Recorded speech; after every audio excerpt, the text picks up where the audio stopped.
Hey y'all, it's Lindsay at StillWaters Ranch. Come join me this morning for a tour of our ranch and also showing you some of my daily chores and meet all the animals. So come on.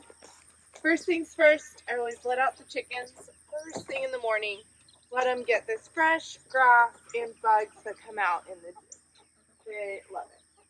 We currently have 5 egg-laying chickens and 7 little chicks that were just born from my broody hen. The chicks are the cutest thing. Let's let them all get out here. Come on, guys. How's everyone doing? Oh, here come the chicks.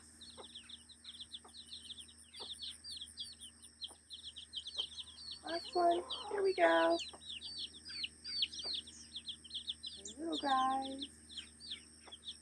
Oh, so cute.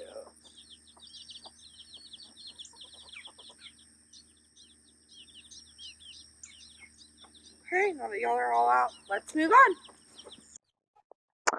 Okay, now that the chickens are out and happy, let's go see our other animals, and we'll come back and do some stuff with them in a little bit. Refill their water and get them some new feed for the day and so forth. So, come on, let's meet the rest of the animals. We're actually currently in our corral area, and this was here on the property long before we moved in. So this whole plot of land and many more lots outside of us was part of a big cattle ranch. And this part of the property was the corral for the cattle ranch. So this corral has been here many, many, many years. And when we first bought it, first bought the property, all of this had moss growing on it, stuff. It was disgusting. Weeds coming up the fence and so forth. And we cleaned it all up. So I sanded all this fence down and acid washed it with a rust resistant thing and then painted it with Rust X, or Rust-Oleum. So that was a big project, one of the first projects we did when we moved in. But this corral actually has a full service chute in the back that still works, all the gates work and so forth. And we use it quite a bit when we load our cattle into a trailer or when we have the vet come out for certain things and so forth. But funny thing is that the cows used to be a lot smaller way back in the day than what we have now. And so our mama cow actually does not even fit into the chute. She's too fat. Our other cows do. But mama, we tried one day to get her in when the vet came, and there was no way she was fitting in the chute. So we just use the gates for her, and she's docile enough where it works out. But let's go get some feed and meet the goats. So we actually keep all of our feed here in our garage. We keep it in some feed bins to keep the moisture out and keep the feed good, and then keep any other critters out, mice, raccoons, possums, you name it. And then also if someone ever comes and watches our animals or wherever out of town, it's easy for them to come and feed. So let's get this goat feed. And just gonna scoop some, put the lid back on here. Our goats don't need to be fed every day. So they have plenty of grass, and they mainly, you can hear them, they know I'm getting food. They mainly just rummage around outside, but we feed them occasionally so that they continue to come to us, know us. If we move them from pasture to pasture, they will follow, and it just gives them a little extra nutrients, especially right now I have some nursing nannies, so I try to give them a little extra nutrients for them. Okay, I hear you guys. I'm coming. Oh, Penelope, you're so loud. It's coming to ya. Okay, back up, everyone. Back up. Hey.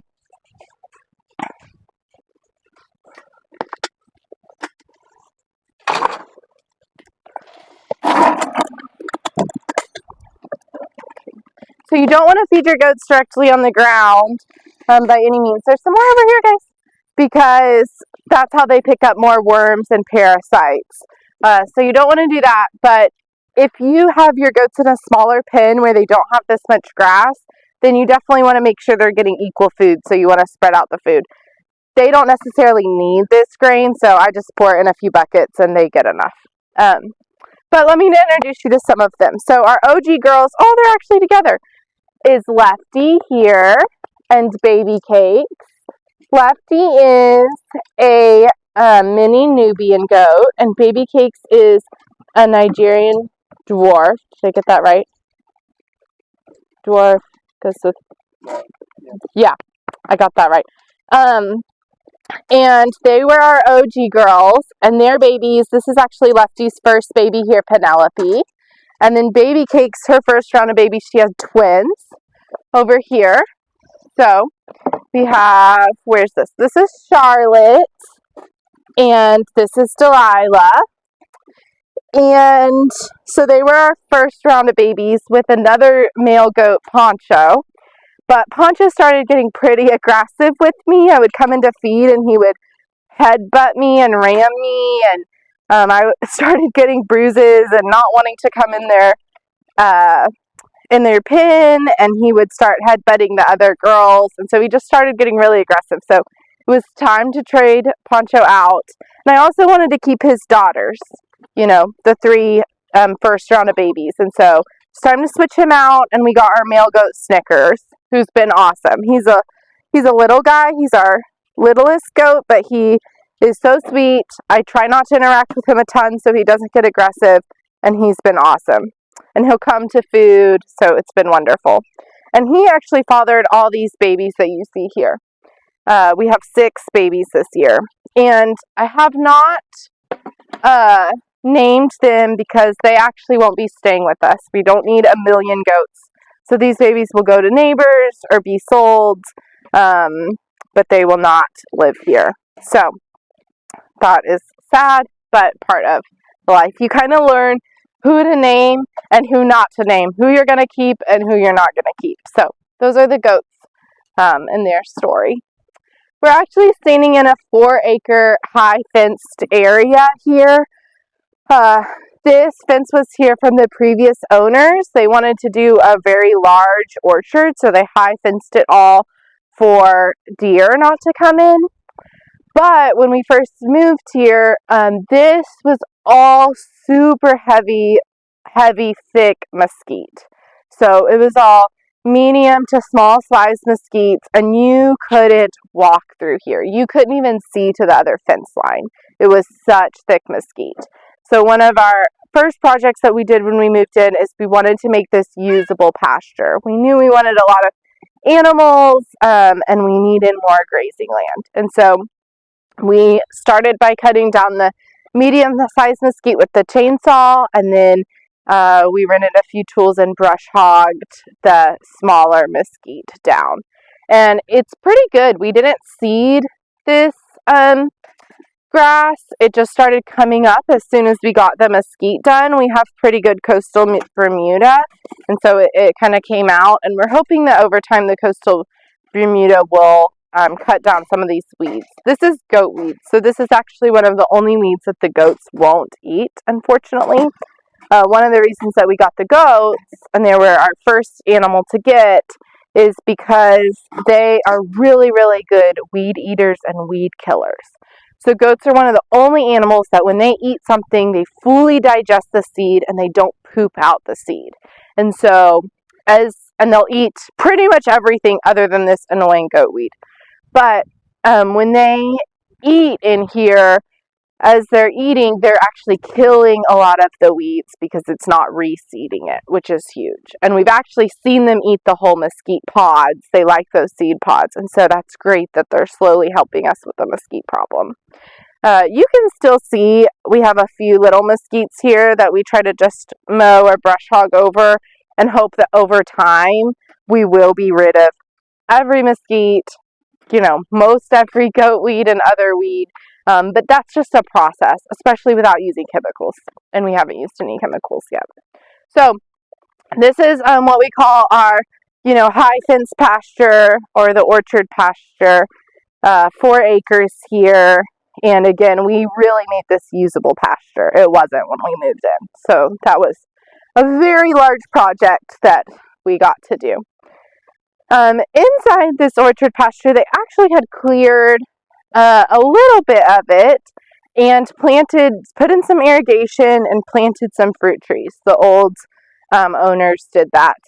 And I knew nothing about fruit trees, so that was a lesson for me moving here on how to take care of them.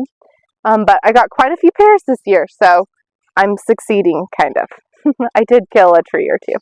But we actually added this fence and gate in here because the goats will hurt the trees, the cows will hurt the irrigation, and so we needed to have it fenced off from the livestock.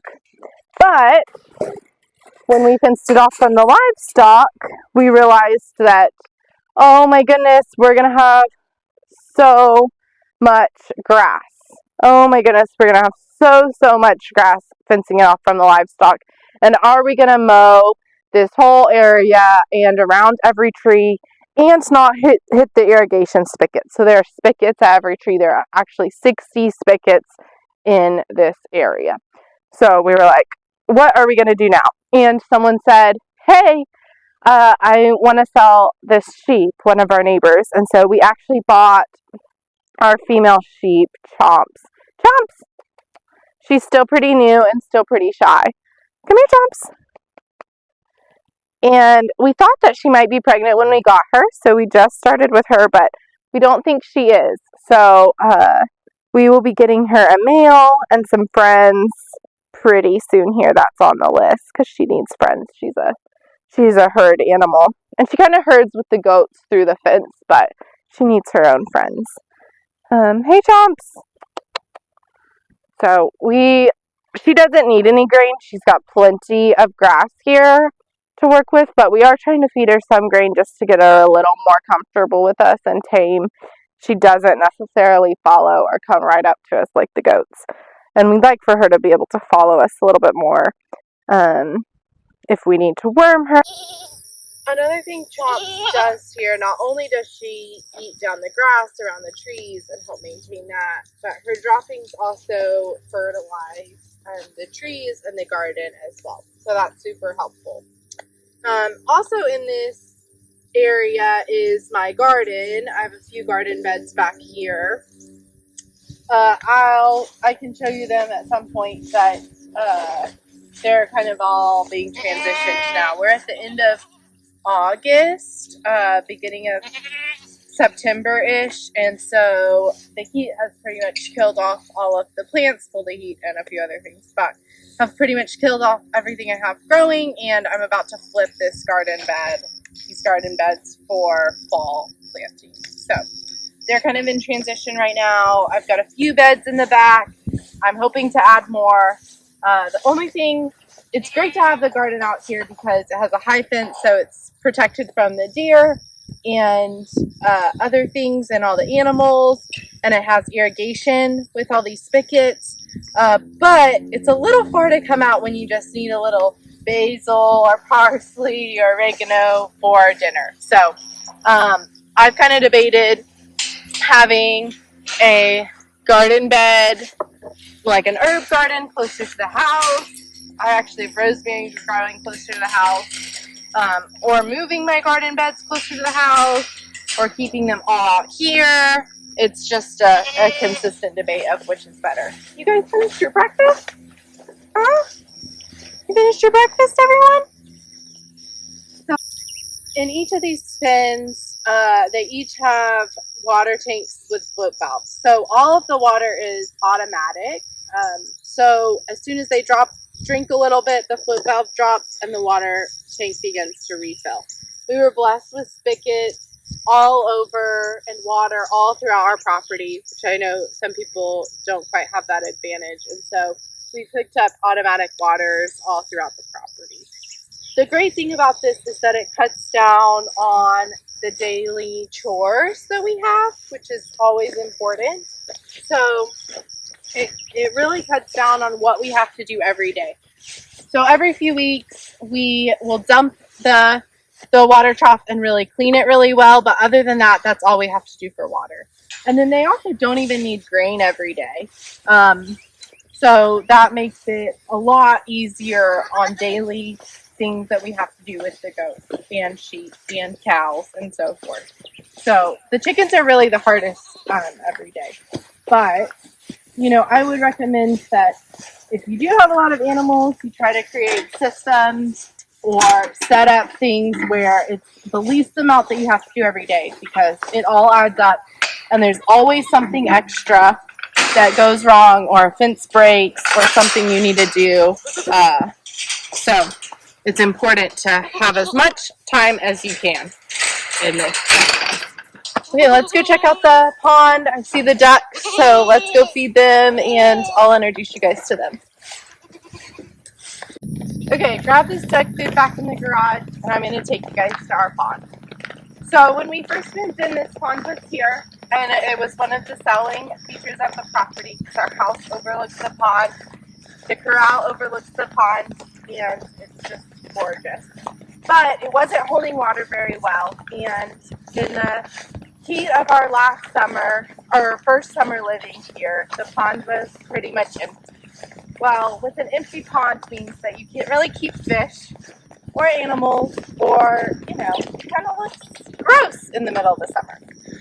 So we did a lot of research on the pond, and we found out that Muscovy ducks actually help to seal a pond, rather than buying clay and putting it down, or draining the pond and putting a liner in, or anything like that. And we're all about being natural here. So we did some research. We found out that Muscovy ducks seal a pond.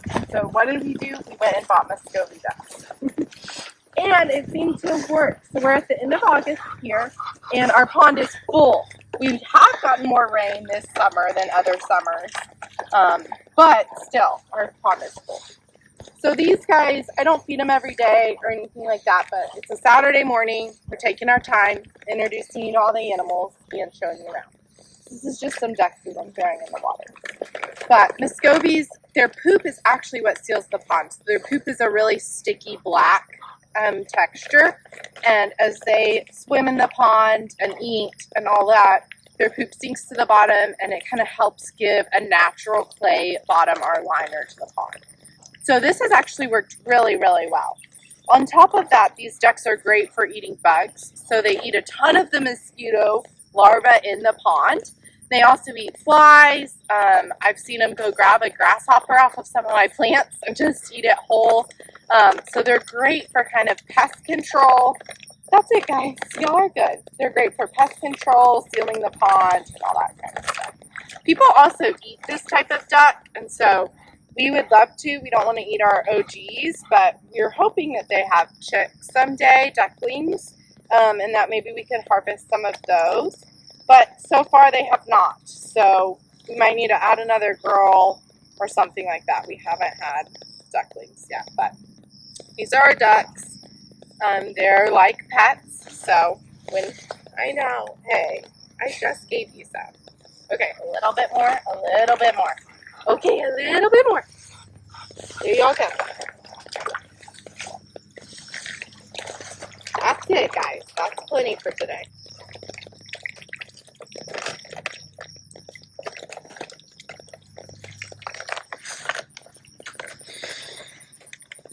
They are like our pets. When they see, if we've been gone for a little bit and they see us drive up, they will just come running to our car to get some food and to see us. And they come onto our back patio. As much as I encourage them to not do that, they'll sleep on the patio. They do. They come say hi. Anyway, what else we have in the pond is, once we started to get the pond to hold water and we felt confident in that, we went ahead and stocked it with fish. So what we stocked it with is, we stocked it with some minnows as your bait fish, right? And then we stocked it with catfish, bass, some bluegill, some kind of little red sunfish. And then this past spring, February or March, we actually went ahead and put some freshwater trout in here. We didn't know how well they would do in the heat of the summer of Texas, but so far they've seemed to do really well.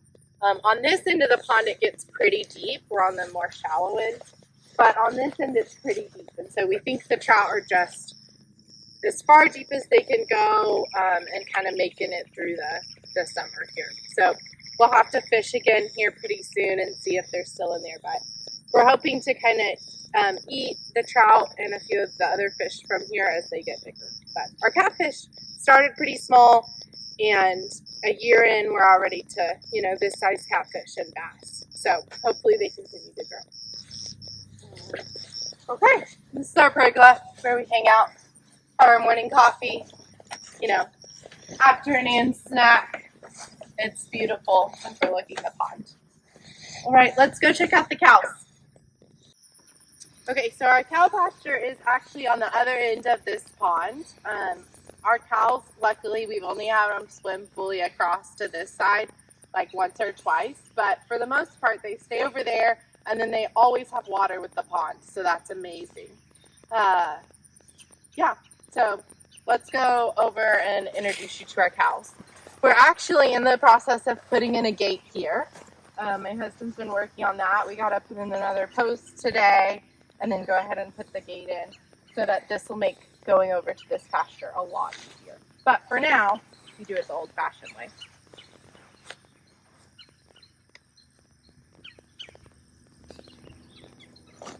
Okay. Okay, so back here, this is probably, I don't know how many acres do you think this is? 4 acres? 2 acres? 2 to 4 acres-ish of pasture for our cows. And this is just what we call the back pasture. And again, it shares with the pond. So we actually rotate our cows quite a bit in between this pasture, that orchard high fence pasture that we showed you, and we put them around our house and up the driveway. So we have a really long, narrow driveway with grass on either side that's probably an acre, and we'll rotate them to that land as well. We really like to do as much regenerative ranching as we can, and so rotating your cows helps the grass get equally fertilized, helps stomp down some of the weeds, and then helps all this new growth grow. So again, we're in the end of August in Texas. We've gotten quite a bit of rain this summer, which has been amazing. But look at all this grass for our cows to eat. Look at all that growth. So as soon as this gets down a little bit more, we'll move them to another pasture and we'll let all this regrow. Grass actually grows faster when it's at that medium length. So if it's too high, it kind of starts slowing down the growth process. If it's too short, it takes a while to grow to that medium length. And so we let our grass get eaten down quite a bit to kind of that medium length, and then we move the cows to another place, let it grow as fast as it can. And that helps us from buying hay, supplementing with cubes, all that good stuff. The protein of the grass is in the green too, not in if your grass, you know, goes dormant. It's not in that. So we try to keep it green as much as we can. This is our cow Lucille, or Lucy, and I should have brought some cubes with me, because if I have cubes, she'd come right up to me. Here she comes. Hey, Lucy. Lucy's a black Angus, and she has never been bred. She's never been pregnant. We're hoping to get her pregnant this year. So this is Lucy. Yeah, she's been with us for about a year or so now, and she's awesome. She used to never come this close to me, and now she'll come right up to me, and if I had cubes, she'd come right up and eat out of my hand. Let's go meet the other girls. Right now, we just have 3 girl cows. We processed our steer, Pueblo, last year, who was our mama's baby. And then this year's agenda is to get all 3 of these girls pregnant.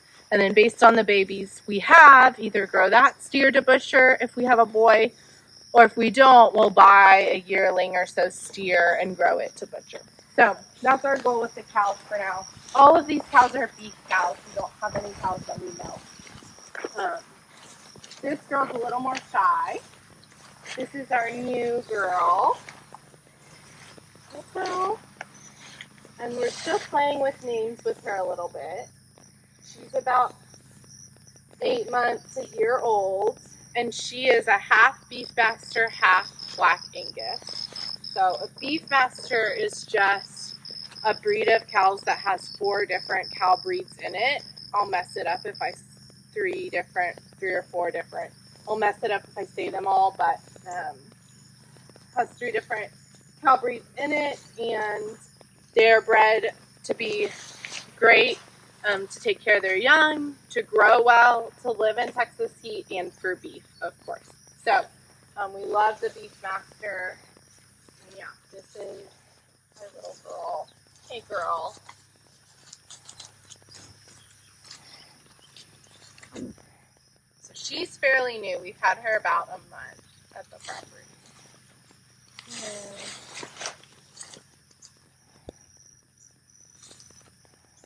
You got eyelashes on you. Maybe we should call her Maybelline. You got eyelashes, huh? She's so cute. She's getting a lot more tame as well being here. We feed our cows cubes a lot by hand or just to move them from pasture to pasture, and so they learn to be super friendly and tame with us, which is really fun. So here we've got our OG girl. So we got her about a month or 2 after we moved in here. We got her and her baby Pueblo, who we grew for 2 years, and then we butchered him. We got him processed. Hey, Mama. So this is Mama Sita. Girl. This is Mama Sita. We call her Mama. She's a big girl. This is the girl that can't fit in our shoes. So we thought she might have come with a baby on her side. She's about 8 months and pregnant because she was so large. But a year and a half later, she hasn't had a baby. So she's not pregnant, which is why we've kind of waited on getting a bull in here as well, because we thought, oh, if she's going to have a baby, then we'll wait until the next cycle. But she is not pregnant, and that's the fun thing sometimes is figuring out, are my animals pregnant or not? It's hard to tell. But, yeah, she's ready to have another calf, so we will probably get a bull in here sooner rather than later and get all 3 of these girls pregnant. You coming to say hi again? Hey, I know I didn't bring any food. I'm sorry. I'll feed you a little bit later today. Okay? They love it back here under the oak tree. They just spend their afternoons here, lay down, that kind of thing. Right. Before y'all move pastures again, it's going to be soon. Okay, I wanted to show you guys the very back of the property too. So right now this is kind of an underutilized part of our property. It is back behind this back gate, and it's super wooded, dry creek area. So when we moved in here as well, you could barely walk through this. We weren't even quite sure if we could get to our actual property line or where it was, because it was so wooded. But since then, we've done a lot of land clearing in the very back here. Yeah, we still have good grass over here. Some weeds, but still good grass. So we did a lot of land clearing back here to try to utilize it, at least be able to walk through it. And now we're kind of deciding what should we do best with this. Should we put up a feeder and just enjoy the air and watch them, or should we turn it into some other thing to use for animals or agriculture? I really want pigs, like really badly. And so I thought, well, the pigs could help clear the land too. So my husband did say we can get pigs. We just have to figure out where to put them and what kind to get. So I'm currently doing research, but you guys comment, get her pigs, get her pigs. I would love them. But they could potentially go back here. We're a little worried about coyotes getting them. Coyotes definitely come back here a lot. But, you know, all the things to figure out. So this part, the cows don't come back here. They could certainly go to our neighbor's land from here. So this part is about, an acre and a half of land, probably about an acre of land, and it actually goes into a dry creek bed back here. So when it's raining, there's a reservoir over on the other property next to us. It's about a pretty big reservoir lake, and so when it's raining, all this is overflow for that reservoir and overflow for our house and overflow for our neighbors' houses. And this creek runs pretty decently and makes quite a bit of noise. So we also have thrown out the idea, and we think we might kind of dam up part of this creek and create another little pond back here. Is potentially on the agenda as well. But again, you see all these roots going in here, and we don't want to damage any of these cedar elms. So we'll do some research on that too, but we think this would be a great start of a pond. And then if we did have pigs and they lived back here and had a little watering hole, it would all work out. So again, get me pigs, get me pigs. That's the goal here, guys. Okay, let's get out of this back pasture, but comment your ideas, let us know what you think we should do, and also get pigs, and follow along if you want to see us get pigs. That'll put even more pressure on us to do it. So that's what we want. We want to do it. Okay, let's come out of this gate here. This fence and gate was here when we moved in.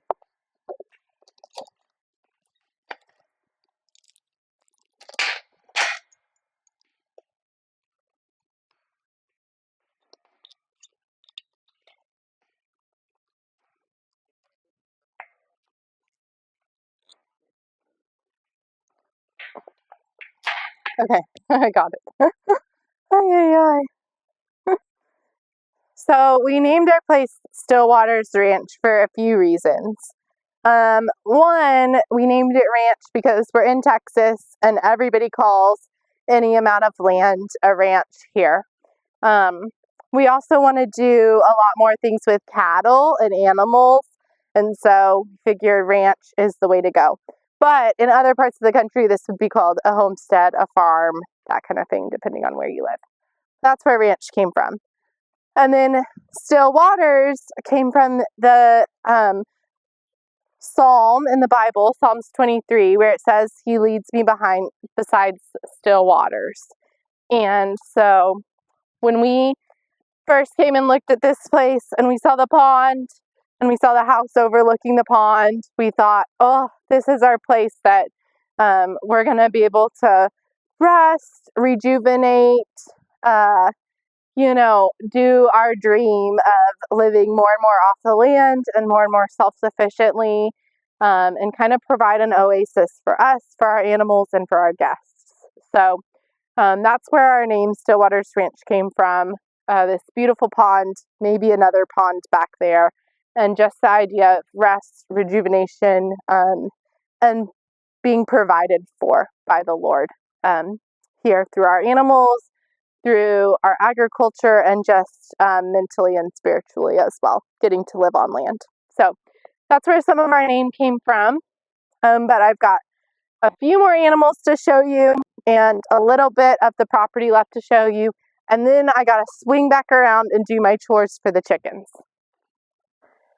Okay, and this feed trough on our back porch is our tortoise, Bruce. So we got him when we were living in the city we got him like 4.5 years ago or so. He was tiny. Now he's fairly big. And he's an African spur tortoise or sulcata tortoise. So he'll live for 100 years old and he'll be huge, 150 pounds or something. And he just eats a lot of our scraps of lettuce, any green vegetables. I gave him some lettuce and cucumbers today. And I just feed him every few days. He'll also eat like cactus pads from around here, or little dandelions or some flowers. So, oh, here he comes. Bruce.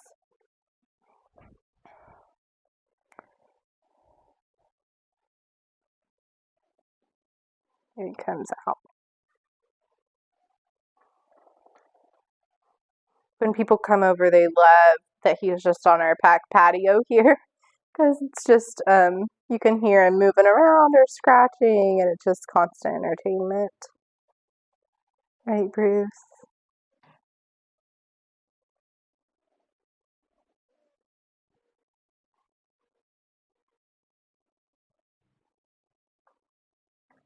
Gonna eat some, bud?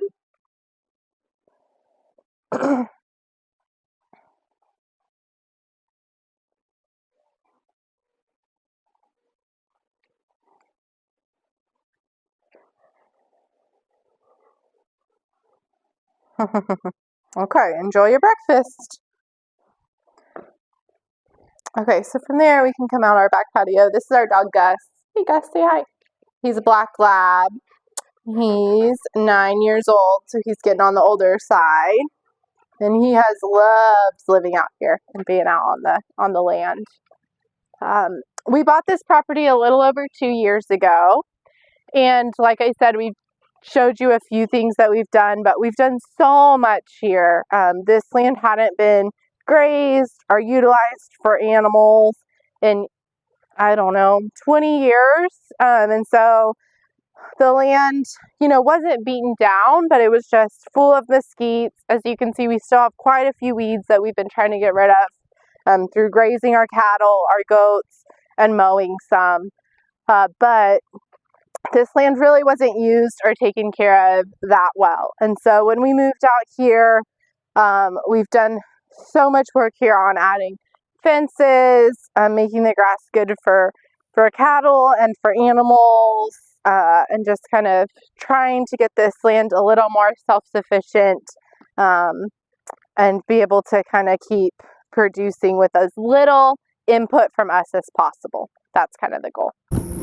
Okay, so this is that driveway pasture that I was talking about, where it's about an acre of land up and down from our driveway to our house. So we do graze the cows on this as well. And as you can see, the grass here is great. So they will move from that back pasture to here next. And then in the winter time, they'll go in the high fence, the orchard pasture, where there's not as many trees or shades for them. So that's kind of how they rotate. And it's not a perfect science. We do it based on the grass, but we've kind of figured it out over the past 2 years where they get the most production out of our grass, and keeps the cows happy, keeps us happy from not buying feed and hay at the feed store. So it works for everybody. We actually put this gate in about, I don't know, kind of right when we moved in 2 years ago or so. And this property is actually not ours. This is 10 acres that our neighbor owns, but he doesn't live out here. So, gates. You always gotta latch the gate back when you don't.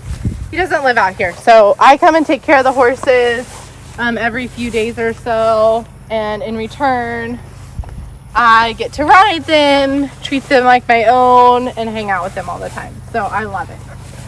So let's come over here and let's get him some grain. These horses, he has 3 horses, all geldings, which are male horses.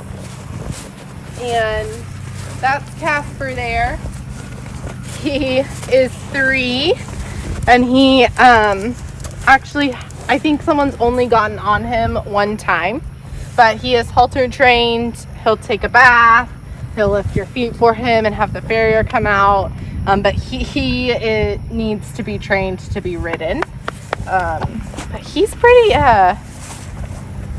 he's pretty sneaky. He's our one with a lot of attitude. So good luck to whoever breaks him. It won't be me. I'll ride the ones that are trained. And then our Palomino back here is Muneko. He is a great rider, so sweet. And then we've got our chestnut back here, Paso, who's also so sweet. A little bit smaller. I like Muneko the best, but they're both awesome.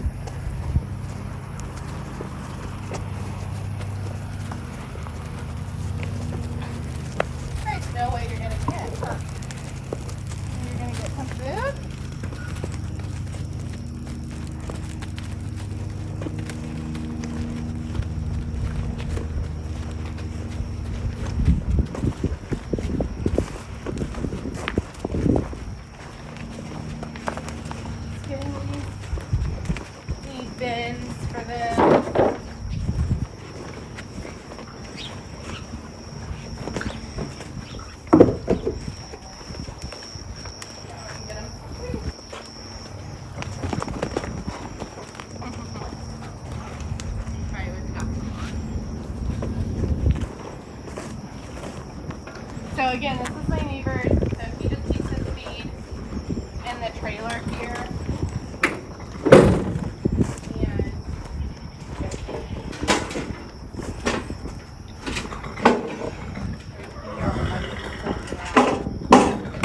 And they just get a scoop of feed every day and a flake or two of hay. But I'm going to give them hay this afternoon when it cools down. So sometimes eating will warm their body temperature, and it is going to be really hot today, 100 degrees or so, or right at 100. And so, hey, you're going to get it in a second. So they don't need hay quite yet, but they will get a little feed this morning. Okay, Poncho. Go give you some food.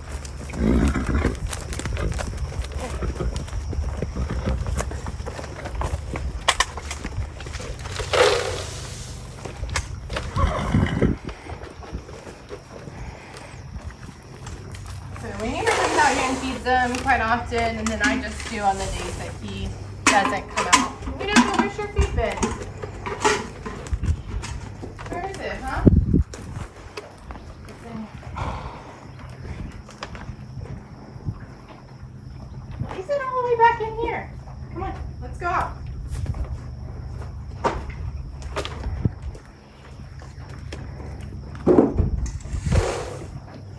Okay.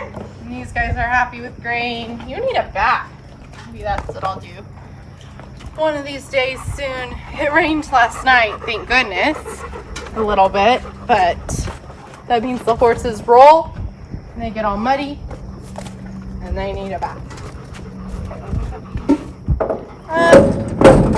Make sure we close the trailer good. We do not want them to get into extra grain. And we'll move on, walking back down the driveway to the chickens.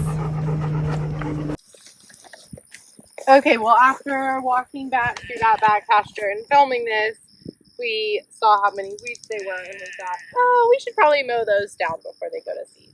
So we're actually going to move the cows over to this driveway pasture today. So it's a Saturday, we have time to mow, so we thought, let's get it done today. And move those guys over. Come on, guys! And see, they'll just come to our voice. My husband will do a call, and they will just come right to our voice. Here's how fat Mom is.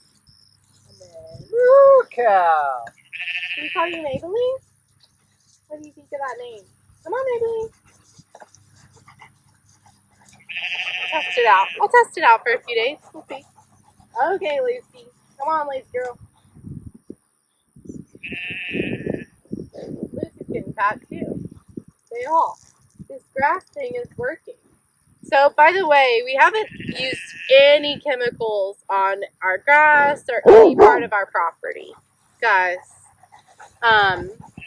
We are really trying to fight these weeds and the mesquites using animals, using mowing, and just like timing it right where we mow before the seeds come out. So that's kind of our goal.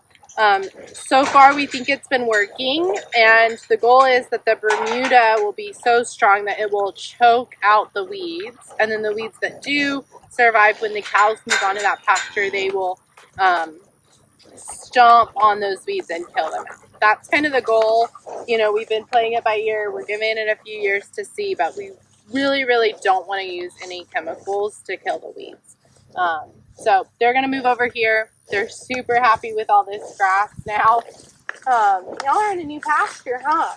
They've got their water tank with the float valve up on this pasture, and they'll be over here now, I don't know, a few weeks or so. We'll mow this back pasture today. We'll let the grass kind of regrow, and then we'll stick them back over there probably. So that's kind of our goal now for the next few weeks. But okay, let's go check on the chickens, give them some feed, change their water out, and we'll call it a morning. Okay, so I do have little chicks. I'm going to give them some chick starter. But look, while we were gone doing the horses, Bruce ate all of his breakfast. lost. And you got some lettuce on your head. Bruce, you finished all that, buddy? I gotta get you a cactus pad or something. You're growing. So when he's about 10 years old or so, he'll be closer to full grown and pretty big. And we'll build him a habitat out here. But until then, he'll live in there until he outgrows that cage. But back into the garage we go with all of our food. This feed doesn't have a tent. It's temporary. I just get the chicks some chick starter here. Their mama is teaching them to free range pretty good, and even in the other grain, in the other chicken grain, she's picking out some pieces that they can eat and sticking it on the ground for them, which is so cute, some little seeds and stuff.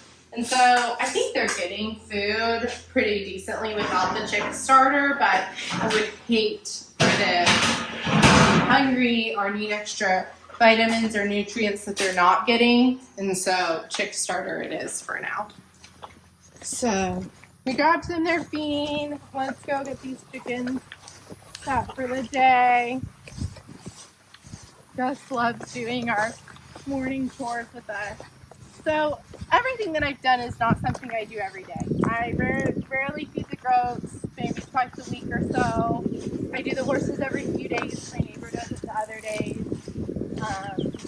The cows really don't need much from us daily unless we want to give them some attention.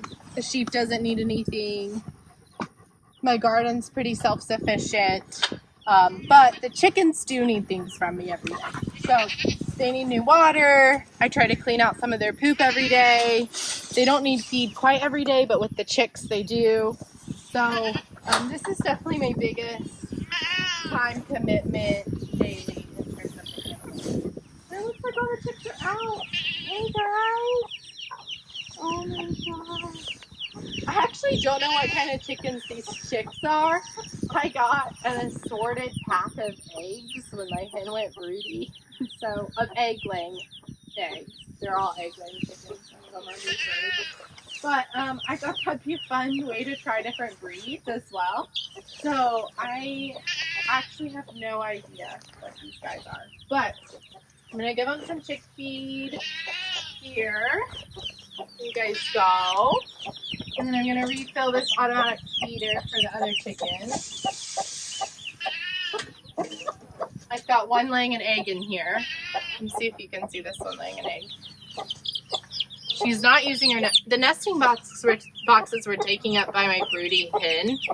And so this girl started laying down here instead of in the nesting box, which is unfortunate, but she'll return. She'll lay up there, but she's laying her egg for the morning already.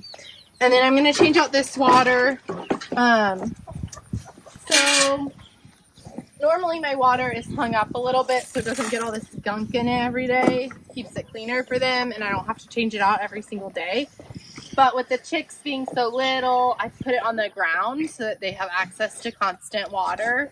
And so because of that, it gets really dirty every day, and they push shavings in it, and they poop and all that. So I've been changing it out every day, and then sometimes even twice a day, depending on it. But over here, we've got a water hose here, and I just go turn it on at the faucet.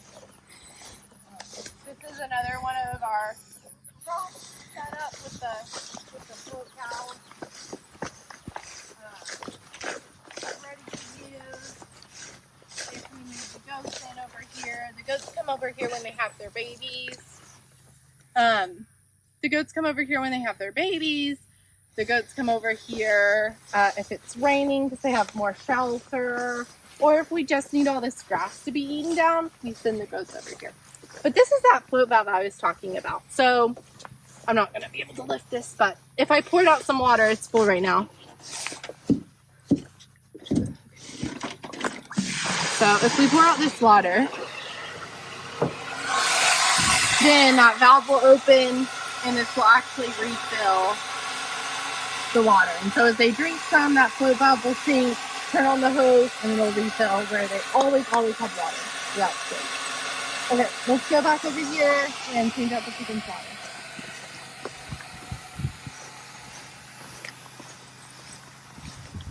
So again, this is our little goat saloon. So the goats don't love rain, and that other pasture doesn't have a ton of shelter. So they come over here if it's really rainy, if they're having babies, if we need to give that pasture a break, and we need them to eat some of this down, and so forth. So let me clean all this out. About once a week, I clean this really well with vinegar and try to kill all the stuff on it. But today, I am just going to kind of rinse it off and refill it.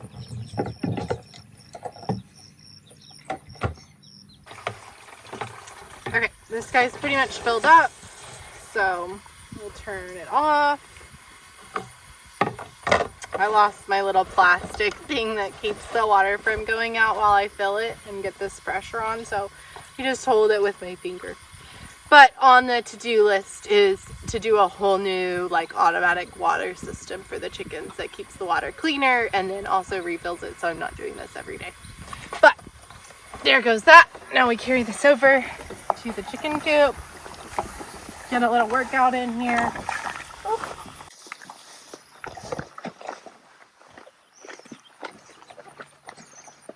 And into the goats.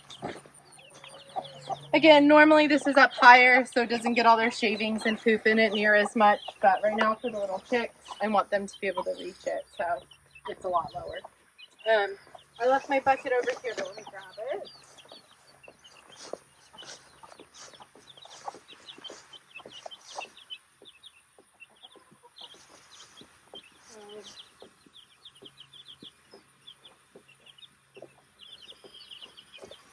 Okay. Chickens have decided to roost up on the roof every night. So they come up on this roof every single night to roost and sleep up here. I don't know why. They used to sleep on their roosting bar. And then they started, I got a new chicken. She came up here and now they all started coming up here. But every single day, the chickens are like, Mom. Every single day I come and I just scrape their poops from that night off into this bucket, and it just keeps my shavings a little cleaner for a little bit longer. It's not perfect, but it gets all this stuff off. And then I keep my tool here and I put my bucket of poop in the garden every week or so once it kind of composts down a little bit. So that's how with the chickens. They'll be good to go until this afternoon. It's going to be pretty hot this evening, like over 100 degrees, and so I will probably come back out and give them some ice water or some frozen fruit or frozen corn, some frozen treats to keep them cool. But I'm super excited. I think we're kind of at the end of our Texas summer, and so that's going to be so nice and lovely for the animals. But that's it. That's kind of my morning routine here on the ranch. Again, a little longer, but Saturday mornings I do a lot of extra stuff. So now for the rest of the day today, we're going to be mowing that back pasture. Our male goat Snickers, our Billy goat, he has found a hole in the pen. I'll show you that clip right here. Snickers, come on. Why are you out? Come on, Snickers. Come on. Where are you getting out? Come on, Snickers. Come on. So that's him getting out. That was yesterday. And so we're going to walk this fence line, try to find where he's getting out and fill that hole. And then I have bone broth in the Instant Pot that's been in there for over 24 hours now, so it needs to be strained and canned and drink a little today. And then I've got a ton of pears that still need to be preserved, so I've got my day cut out. my Saturday cut out here of ranch chores outside and inside. So thanks for following along on this morning's routine.